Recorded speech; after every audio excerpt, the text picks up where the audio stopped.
കേരളത്തിലെ പാരമ്പര്യ കലാരൂപങ്ങളായ കഥകളി, കൂടിയാട്ടം, മോഹിനിയാട്ടം തുടങ്ങിയവയെ പരിപോഷിപ്പിക്കുന്നതിനും പ്രചാരണത്തിനുമായി fort Kochi Kerala folklore cultural തിയേറ്ററിൽ Kerala Kalamandalam centre for performance and outreach എന്ന സ്ഥാപനത്തിന് തുടക്കമാകുന്നു.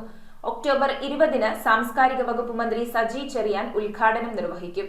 കൊച്ചി MLA KJ മാക്സി അധ്യക്ഷത വഹിക്കുന്ന ചടങ്ങിൽ സാമൂഹ്യ രാഷ്ട്രീയ സാംസ്കാരിക രംഗത്തെ പ്രമുഖർ പങ്കെടുക്കും.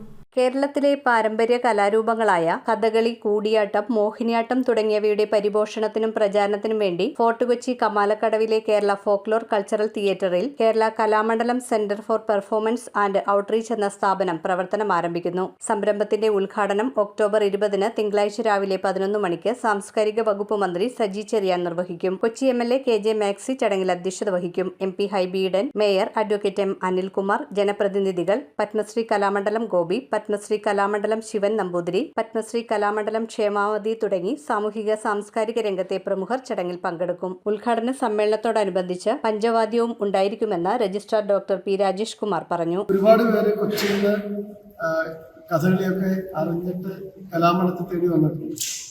ആ ഒരു കോൺടെക്സ്റ്റിലാണ് നമ്മൾ നമ്മുടെ ഒരു ഗ്ലോബൽ പ്രസൻസ് എന്ന രീതിയിൽ ഈ കൊച്ചി എന്ന നഗരത്തെ തിരഞ്ഞെടുക്കുന്നത്. കഴിഞ്ഞ 2 വർഷമായിട്ട് ഞങ്ങളതിൻ്റെ ആലോചനയിലായിരുന്നു. അപ്പോൾ അങ്ങനെയാണ് ഈ സ്ഥലം ഒത്തു കിട്ടിയത്. അതിൽ പിന്നെ സ്വാഭാവികം സംസ്ഥാന സർക്കാരിൻ്റെ താല്പര്യമുണ്ട്. മന്ത്രി പറയുന്ന എല്ലാ ടൂറിസ്റ്റ് സ്പോട്ടിലും കലാമണ്ഡലത്തിൻ്റെ സെൻറ്റർ തുടങ്ങണമെന്നാണ്. ഒരുപക്ഷെ ആദ്യത്തെ സെൻ്ററായിരുന്നു. ബഹുമാനപ്പെട്ട MLA വലിയ പങ്കുകൾ വെച്ചിട്ടുണ്ട്. പിന്നെ കൊച്ചിൻ ഷിപ്പ്യാർഡ് നമുക്കൊരു 10 ലക്ഷം രൂപ ഇതിൽ CSR ഫണ്ട് വന്നിട്ട് റിനോവേഷൻ വെച്ചിട്ട്. അപ്പം അങ്ങനെയാണ് ഈ സംഭവം യാഥാർത്ഥ്യമാകുന്നത്.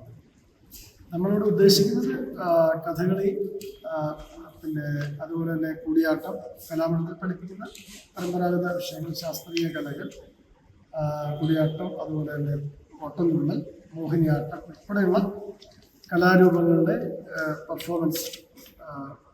ഇപ്പോൾ നമ്മൾ വീക്കെൻഡ്സിലാണ് ആലോചിക്കുന്നത്.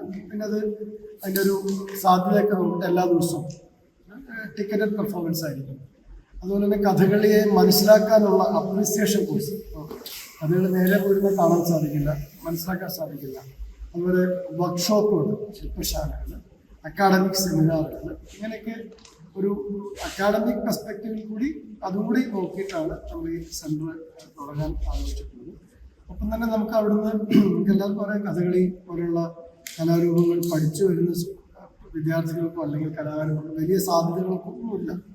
അപ്പോൾ തീർച്ചയായിട്ടും അത്തരത്തിലുള്ള കുട്ടികൾക്ക് നമുക്കൊരു അവരുടെ ഒരു സർവൈവൽ ഇതിനോട് അവർക്കൊരു മിനിമം ഇത്ര ദിവസമെങ്കിലും നമുക്ക് പെർഫോമൻസ് ഒരു വർഷം കൊടുക്കാൻ സാധിക്കും.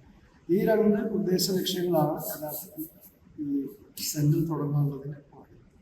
പരമ്പരാഗത കലാരൂപങ്ങൾക്ക് ഒട്ടും ശോഷണം സംഭവിക്കാതെ തന്നെ അവയ്ക്ക് ദേശീയ തലത്തിലും അന്തർദേശീയ തലത്തിലും കൂടുതൽ അംഗീകാരം ലഭിക്കുന്നതിനും കലാകാരന്മാർക്ക് കൂടുതൽ തൊഴിലവസരങ്ങൾ സൃഷ്ടിക്കുന്നതിനു വേണ്ടിയും ഒട്ടനവധി പ്രവർത്തനങ്ങൾ സംഘടിപ്പിച്ചു വരുന്നുണ്ട്. സെന്ററിൽ ദിവസേന ക്യൂറേറ്റ് ചെയ്ത കലാപരിപാടികൾ, സാംസ്കാരിക പരിപാടികൾ, ദേശീയ അന്തർദേശീയ സെമിനാറുകൾ എന്നിവ സംഘടിപ്പിക്കും. കൊച്ചിയിലെത്തുന്ന വിനോദസഞ്ചാരികൾ ഉൾപ്പെടെയുള്ളവർക്ക് കേരളത്തിന്റെ തനത് കലകളെ പരിചയപ്പെടുത്തുന്നതിനും ഇതിലൂടെ കൂടുതൽ തൊഴിലവസരങ്ങൾ സൃഷ്ടിക്കുന്നതിനുമാണ് കലാമണ്ഡലം ലക്ഷ്യം വെക്കുന്നത്. കൂടാതെ കലാസംബന്ധിയായ ഷോർട്ട് ടേം കോഴ്സുകൾ, ആർട്ട് അപ്രീസിയേഷൻ കോഴ്സുകൾ എന്നിവയും ഇവിടെ സംഘടിപ്പിക്കും. ഔട്ട്റീച്ച് സെന്ററിലെത്തുന്ന സഞ്ചാരികൾക്ക് ചെറുതുരുത്തിയിലെ കേരള കലാമണ്ഡലവും ചെറുതുരുത്തിയിലെ തന്നെ ജൈവ വൈവിധ്യങ്ങളുടെ സങ്കേതമായ ഹോർത്തൂസ് മലബാറിക്കസ് ബൊട്ടാണിക്കൽ ഗാർഡൻ സന്ദർശിക്കുന്നതിനും അവസരമൊരുക്കും. News bureau, Kochi.